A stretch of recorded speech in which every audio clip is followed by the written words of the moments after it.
Hoje iremos conversar sobre um assunto que é muito importante e de muita relevância para todos nós.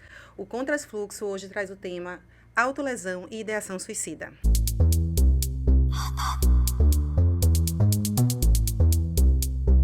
Eu sou Fernanda Siqueira, sou psicóloga clínica, anfitriã aqui do Contrafluxo e hoje estarei conversando com ela, que é psicóloga, psicanalista, Michele Cecucci. Seja bem-vinda, Michele. Obrigada, Nanda. Então, como Nanda me apresentou, Michele Cecucci, psicóloga com abordagem psicanalista, formação em psicanálise e também curso de especialização nessa área. E é onde eu amparo a minha abordagem de atendimento clínico. Muito bom. Antes que eu não me esqueça, não deixem de curtir, compartilhar e se inscreverem no canal. Michele, muitas vezes, quando a gente fala sobre autolesão, as pessoas imaginam um corte físico. Sim. Mas nós sabemos que não é só um corte físico, é algo bem além, algo subjetivo, algo interior do paciente ou do indivíduo. Você poderia nos ajudar a compreender o que vem a ser realmente a autolesão e o que ela representa? Então, Nanda, a autolesão é a expressão no corpo de um intenso sofrimento psíquico. A gente pode pensar que é um comportamento inconsciente, né? Onde o sujeito não encontra outras vias de externalizar esse sofrimento.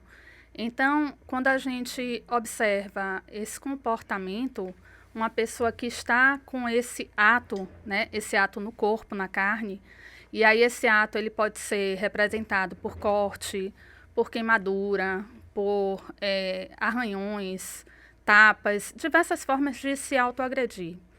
Ela não está encontrando outras formas de externalizar, de simbolizar, de ressignificar suas dores.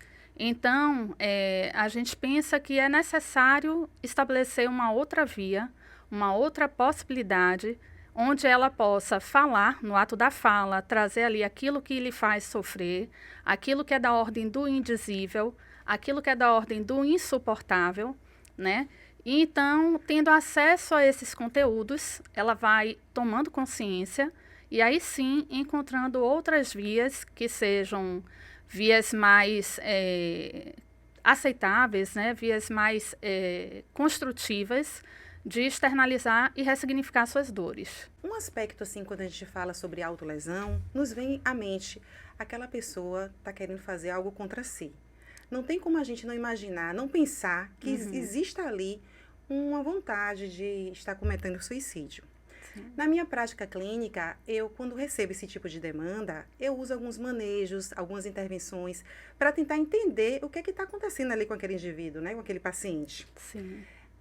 Você poderia estar nos orientando qual a diferença que existe da dor física, que é ali a autolesão, do desejo realmente de suicídio? Então, nem todo comportamento autolesivo ele tem uma ideação suicida. Então, ele pode ser com ou sem ideação suicida. Qual é a diferença? É a gente realmente perguntar o que é que ele pensa quando ele comete aquele ato, né? Qual o desejo dele? É um desejo de aliviar o seu sofrimento? Ou é um desejo de partir para uma outra via mesmo, de ceifar a sua própria vida?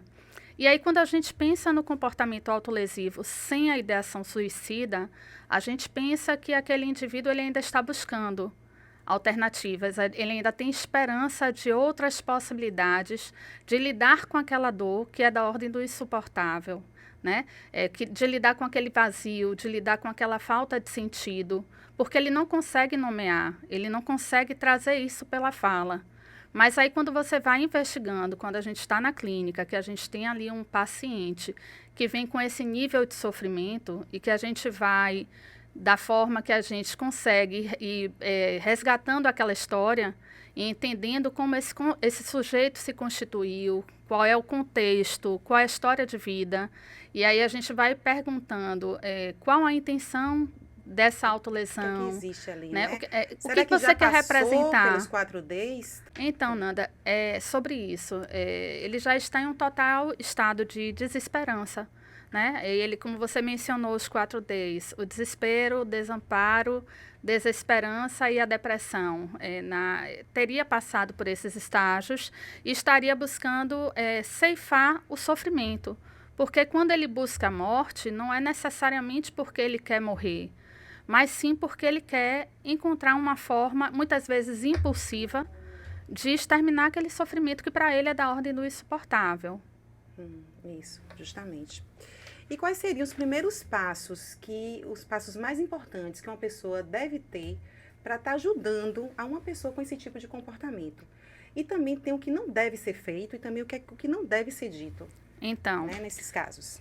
primeiramente, se é um familiar que está identificando, uma pessoa do convívio, do ambiente, do sujeito que está identificando, é comunicar às pessoas que possam ser a rede de apoio, né, que precisem ter conhecimento para adotar outras medidas e sempre acolher.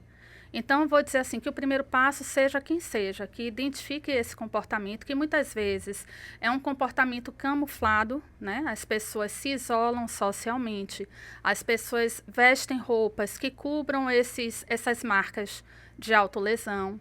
Então, identificando esse comportamento autolesivo, é identificar quem é a rede de apoio dessa pessoa e buscar ajuda profissional.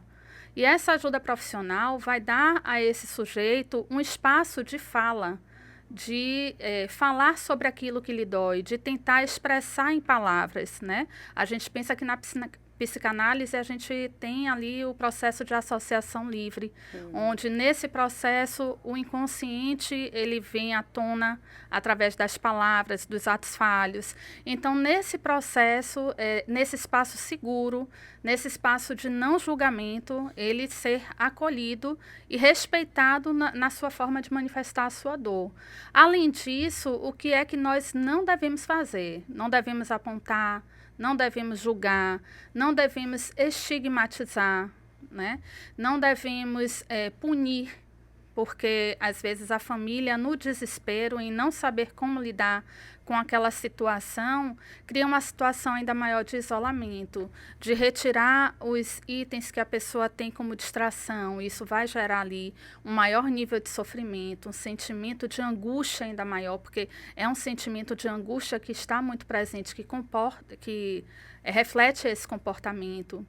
Então, assim, é você mesmo ser um ser humano, acolhendo um outro ser humano e o apoiando no processo de lidar com a sua dor, encontrando ali outras formas de saída, que sejam formas que não tragam esse prejuízo. Que acolham, né? Sem julgamentos. Sem julgamento, até porque, como eu falei, pode ser um comportamento com ou sem a ideação suicida. Para que a gente identifique isso, existem algumas formas, uma através do atendimento clínico, onde você vai investigar, e outra forma é quando o paciente já chega na clínica depois de tentativas de suicídio. Já é outro tipo de manejo, outro tipo de cuidado, é uma outra né? complexidade. Isso. Já exige aí, inclusive, um cuidado multiprofissional, né? Porque muitas vezes o psicólogo sozinho não dará conta de outras intervenções que são necessárias, por exemplo, com o psiquiatra ou com outras redes de apoio para esse atendimento. Isso. Eu sei que ainda existem muitos tabus, muitos estigmas, né, em relação ao tema suicídio, ideação suicida, autolesão. Há pouco tempo, nós apresentamos aqui um episódio que a gente falou sobre pós-venção, que é o cuidado com as pessoas que ficam, ou seja, os enlutados por suicídio. Perfeito. E eu tive vários feedbacks positivos em relação a isso, porque muitas pessoas não sabiam que era pós-venção, não sabia que existia essa rede de apoio. E eles precisam, né? Porque você sabe que se não for bem cuidado, um enlutado por suicídio pode gerar um novo suicídio. Sim. O que acontece? Ainda há, assim, uma dificuldade em estar sendo apresentados online ou de outra forma sobre esses temas, suicídio, ideação suicida, porque o que acontece? Acaba ocorrendo comportamentos dessa natureza. Por que será que isso acontece? Qual a relação disso? Então, Nanda, aqui temos duas questões importantes, né? Primeiro, esse cuidado com os enlutados. Muitas vezes quem fica com a sensação, com o sentimento de que poderia ter feito algo. E, às vezes, a gente não dá conta de fazer algo que efetivamente evite um ato mais impulsivo de quem chega ao extremo do desespero de tirar a sua própria vida. Então, isso é algo muito importante. Mas vamos pensar, então, no processo de prevenção e de combate. E aí a gente vai pensar na questão do comportamento social, da divulgação, das questões de grupos, e principalmente no online, que há um nível de repercussão maior. O que acontece é que, muitas vezes, como é um comportamento recorrente, mas em adolescentes e em jovens, esse público ele tem por característica própria, independente do comportamento autolesivo ou da ideação suicida, a questão da identidade, do pertencimento, da necessidade de se sentir parte de grupos, né? Então, quando a gente vai para esse núcleo de reprodução de um comportamento autolesivo ou de incentivo a práticas que possam levar à passagem ao ato, né? A gente pensa que a pessoa que está sofrendo pode se identificar com as outras pessoas que estão sofrendo e que estão naquele núcleo, naquele grupo. E isso pode sim gerar um comportamento que não existia, pode repercutir na pessoa para querer fazer parte daquele grupo, assim como pode também fortalecer um comportamento já existente para que essa pessoa se destaque em meio àquele grupo, né? Seja a pessoa que, vamos dizer, consegue suportar uma dor ou que repete mais vezes esse ato. Inclusive, em janeiro do ano passado, em 2024, houve aí a lei do cyberbullying, por exemplo, né? Uma lei que vai falar ali sobre as questões de violência contra o adolescente.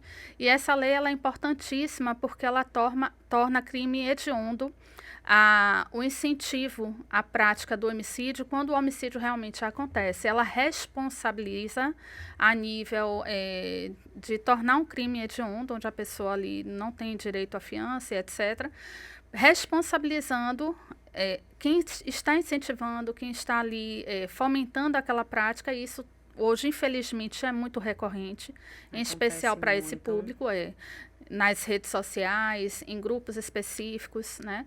Então, ela é responsabilizada através de uma legislação nova que surgiu para suprir essa lacuna. Então, é muito desse processo mesmo de se identificar, de projetar, de se sentir pertencente e que permeia pelo processo aí da adolescência e do início da vida adulta. A terapia, no que tange os assuntos de autolesão e ideação suicida, ela tem um objetivo que vai além do alívio imediato e também da contenção de sintomas. Sim. Né? O foco principal seria o quê? Tá dando recursos internos para aquele indivíduo, tá lidando com aquele problema, criação de vínculos e até mesmo a busca de novos sentidos. Perfeito. Na vida, né? No andar da vida. Perfeito. Qual seria realmente o que vai além desse alívio imediato? Qual é a construção? O que é que a terapia busca construir além do alívio? Então, a gente pensa que o processo terapêutico, né, o processo de análise, é um processo de amadurecimento, é um processo de fortalecimento desse ego, é um processo de tornar consciente aquilo que está inconsciente.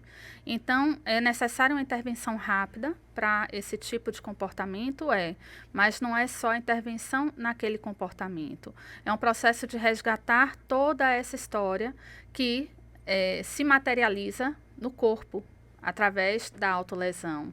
É buscar ressignificar essas vivências, trazer um novo sentido, preencher o sentimento de vazio, dar novo sentido, trazer novas fontes pulsionais, porque aquele sujeito ele está esvaziado de desejo. Ele está ali com uma pulsão de vida e uma pulsão de morte, onde a pulsão de morte está falando muito mais forte. Então, onde ele pode ali investir o libido, onde ele pode estar buscando fontes de prazer, fontes construtivas que vão trazer novo significado para a sua vida. E isso acontece nesse processo de autoconhecimento. Esse processo se dá através da fala. Então, essa saída, que não é mais a saída do alívio da dor, não vai ser mais através do corpo, e sim através da fala, que vai ali trazendo novas possibilidades, novos significados para essa vida. Isso.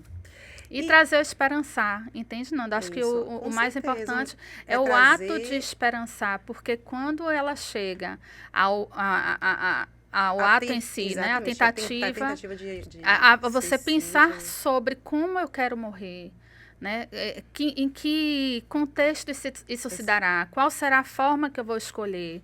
Então, isso é um sentimento de desesperança indescritível, que somente quem passa sente, mas não consegue traduzir em palavras. E o suicídio, a tentativa de suicídio, é justamente para findar o sofrimento. Tentar sanar a dor, Isso, né? sanar Aquela a dor. Qual seria o papel da rede de apoio? Novamente, é bom a gente frisar, porque Sim. é um tema que precisa, sim, ser exposto, ser Perfeito. conversado, ser dito. Qual seria o papel da rede de apoio para estar ajudando as pessoas com esse tipo de comportamento? Então, aí tem uma questão muito importante que fala sobre quem é essa rede de apoio. Nós sabemos que muitas vezes o adolescente ele é um sintoma da família. Então, quando ele está inserido em uma dinâmica de família disfuncional, talvez essa família precise aprender como ser essa rede de apoio. Também esteja ali destituída de conhecimento ou de estratégias para apoiar esse sujeito em sofrimento. Então, o papel da rede de apoio é justamente sair desse lugar de julgamento, sair desse lugar de apontamento e construir possibilidades de como eu posso apoiar essa pessoa que sofre. Como eu posso apoiar, talvez, indicando para um atendimento especializado. Como eu posso apoiar, talvez, cedendo um minuto de escuta. Como eu posso apoiar, muitas vezes, apenas estando presente. Como eu posso apoiar apenas dizendo, eu estou aqui, estou com você, para que essa pessoa saiba que tem a quem recorrer em um momento de dor. Como fortalecer os vínculos, que muitas vezes são vínculos que já estão fragilizados. E, principalmente, sabendo que em algumas situações é preciso, inclusive, da internação do paciente para conter uma tentativa de suicídio. Então, assim, é reconhecer, aí vamos pensar, por exemplo, um paciente que é medicado. Se ele tentou em algum momento ou idealiza tentar o ato do suicídio através da ingestão de medicamentos, ele não poderá ser a pessoa responsável por ministrar neste momento seus próprios medicamentos. Então, talvez a rede de apoio, nesse caso, vai ser ministrar o medicamento desse sujeito. Ou se é uma pessoa que está ali em um isolamento social muito, muito forte, pensar de que forma eu posso tentar reinserir socialmente, eu posso estar presente. Então, é mesmo identificar a situação, a singularidade, né, de cada indivíduo e, dentro dessa singularidade, tentar ser essa ponte, tentar fortalecer esse vínculo para que essa pessoa possa, sim, superar esse momento de dificuldade e, enfim, reconstruir aí a sua história. É isso. Michele, como eu sei que você assiste os nossos episódios e sabe... Com certeza. Nós temos como, de praxe, pedir para o nosso convidado deixar uma pergunta, um pensamento, né? Aproveite, deixe seus contatos, como as pessoas podem estar te encontrando. Certo, então. Eu quero aqui falar para você que sofre, para você que tem um familiar que está em um processo intenso de sofrimento, né? A gente sabe que as pessoas precisam de um apoio muitas vezes para superar as adversidades, seus traumas, as situações difíceis. Então, eu quero aqui mencionar o Centro de Valorização à Vida, através do número 188, que pode ser suporte para qualquer pessoa que esteja atravessando esse momento, ou de autolesão, ou de ideação suicida. Então, Nanda, assim, é um apelo. Existe esse centro, esse número, esse 188, chegue ao maior número de pessoas possíveis.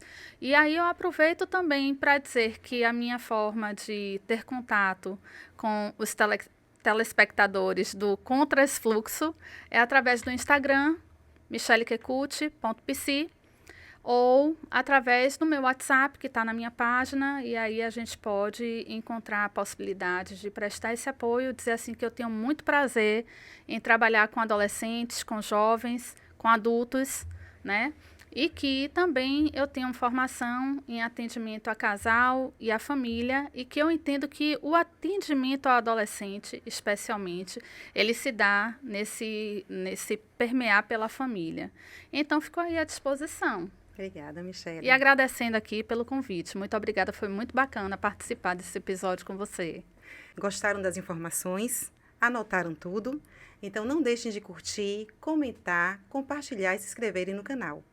Michele, muito obrigada pela sua presença. Com certeza, tudo que você trouxe aqui para a gente foi de grande importância. As pessoas precisam realmente estar sabendo como lidar com esse problema, com essa situação. E ainda mais conversar, falar sobre o suicídio, que é hoje um problema de saúde pública. Perfeito. Então, a gente precisa realmente conversar sobre isso. E muito obrigada pela sua presença. Eu que agradeço, Nanda. E mais uma vez, esse tema realmente precisa deixar de ser um tabu. Tem muitas pessoas em um sofrimento silencioso, em um sofrimento que não consegue ser verbalizado. E, de repente, quando a gente traz essas possibilidades de tratar o tema, a gente acende ali um farol e, de repente, dá uma direção, trazendo Isso. aí uma nova possibilidade. E não somente porque na campanha, no mês Setembro Amarelo, mas sim o ano inteiro. O ano inteiro. O ano inteiro. Até porque a gente, se for observar dados, a gente tem uma crescente no índice de suicídio. Então, a gente precisa encontrar ainda qual é a melhor forma de lidar com isso. E hoje é a 4ª causa de morte mais recorrente em todo o mundo. Perfeito. Obrigada, Nanda. Obrigada, Michele. Foi ótimo. Foi ótimo também.